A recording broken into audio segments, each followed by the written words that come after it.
Information اب کے ناظرین السلام علیکم، میں ہوں آپ کا ہوسٹ طیب منور۔ قطر کا اسرائیل کو تسلیم کرنے سے صاف انکار۔ قطر کا طیب اردوغان اور ترکی کے ساتھ مل کر اپنی فوجیں اسرائیل پر حملہ کرنے کے لیے تیار کرنے کا حکم جاری کر دیا۔ اب اسرائیل کے اختتام کا وقت آن پہنچا ہے، اسرائیل اپنی خیر منا لے۔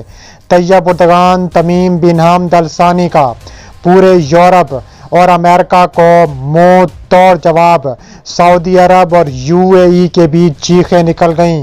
ساتھ ہی سعودی کا سب سے بڑا فیصلہ سنا دیا کہ اب فلسطینیوں کو ان کی زمین کا حق ضرور ملے گا۔ ویڈیو کی تفصیلات میں جانے سے پہلے اگر آپ اسرائیل سے نفرت کرتے ہیں اور ترکی اور قطر سے محبت کرتے ہیں تو ایک لائک ضرور کریں اور ہمارے چینل کو سبسکرائب کر کے بیل آئیکن پر کلک کر دیں۔ دوستو، پاکستانی میڈیا کی تہلکہ خیز بریکنگ نیوز سامنے آ رہی ہے کہ قطر نے فلسطین کے مسئلے پر اپنے موقف برقرار رکھنے کا اعلان کر دیا۔ غیر ملکی خبر رساں ادارے کے مطابق قطری وزارت خارجہ نے دوحہ سے جاری ایک بیان میں کہا ہے کہ قطر کے فلسطین سے برادرانہ تعلقات خراب کرنے کی کوشش کی جا رہی ہے۔ بیان میں مزید کہا گیا کہ فلسطین پر قطر کا موقف برقرار ہے۔ مسئلہ فلسطین کا حل سلامتی کونسل کی قراردادوں اور بین الاقوامی قانون کے تحت ہونا چاہیے۔ قطری وزارت خارجہ نے یہ بھی اعلان میں کہا ہے کہ ہمارا موقف ہے کہ فلسطینی سرزمین سے اسرائیلی قبضہ ختم ہو اور آزاد فلسطینی ریاست قائم کی جائے جس کا دارالحکومت بیت المقدس ہو۔ قطر نے اپنے بیان میں کہا ہے کہ تمام فلسطینی پناہ گزینوں کو واپس آنے کے حقوق حاصل ہونے چاہیے۔ قطر فلسطینیوں کو ان کے حقوق دلوانے کے لیے کسی کوشش سے گریز نہیں کرے گا۔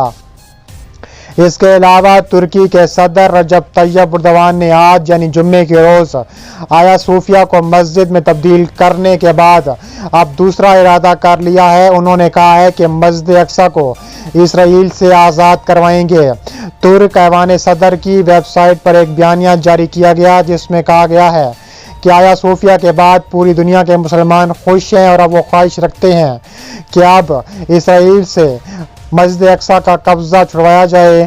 اس کے علاوہ اردوغان کے ساتھ فلسطینیوں کی حمایت عربی میں آیا صوفیہ کو مسجد میں تبدیل کرنے کے بیان پر آزادی کی طرف واپسی کا ایک اشارہ بھی دیا ہے، جس کا مطلب ہے کہ اسرائیل کو یروشلم کے اس پرانے شہر سے ہٹا دینا چاہیے جہاں یہ مسجد اقصی واقع ہے۔ ترکی کے صدر نے ازبکستان میں بخارا اور اسپین کے اندلس میں اسلام کی بحالی کے فیصلے کو مربوط کیا۔ یروشلم اقصی کو آیا صوفیہ اور اسپین سے جوڑ کر اس نے مذہبی خطوط پر وسیع ایجنڈے کی اصطلاحات کو دکھایا ہے۔ اردوغان نے اسرائیل کے ناکاد ہونے کی وجہ سے فلسطینیوں میں زبردست پذیرائی بھی حاصل کی ہے۔ فلسطینی اردوغان سے محبت کرتے ہیں اور ترکی نے غزہ کی فلوٹالہ بھیج کر غزہ کی اسرائیل کی ناکہ بندی توڑنے کی کوشش کی تھی، جس کے نتیجے میں 10 ترک شہری بھی ہلاک ہو گئے تھے۔ جس کوشش کے بارے میں جاننے پر اسرائیلی فوج نے جہاز پر بھی چھاپا مارا تھا۔ اس کے علاوہ یہ غزہ میں حماس کے قریبی اتحادی بھی ہیں۔ خیال کیا جاتا ہے کہ ترکی کی حکمت عملی لیبیا اور قطر سمیت ہم خیال ممالک اور گروپوں کے مابین پورے خطے میں زیادہ اثر و رسوخ تلاش کرنے کی کوشش ہے۔ ترکی مصر، سعودی عرب اور اردن جیسے ممالک کو تبدیل کرنے کی کوشش کر رہا ہے تاکہ وہ اسلامی کے بنیادی عامل بن سکے۔ انقرہ کا خیال ہے کہ آیا صوفیہ کی حیثیت میں تبدیلی مشرق وسطی میں وسیع تر مذہبی عسکریت پسندوں کے ایجنڈے کا ایک چھوٹا سا حصہ ہے۔ آیا صوفیہ سے وابستہ تقریر نے اس بات کا اشارہ کیا ہے کہ ترکی کے مستقل ایجنڈے پر یروشلم پر بھی نگاہ رکھی جا سکتی ہے۔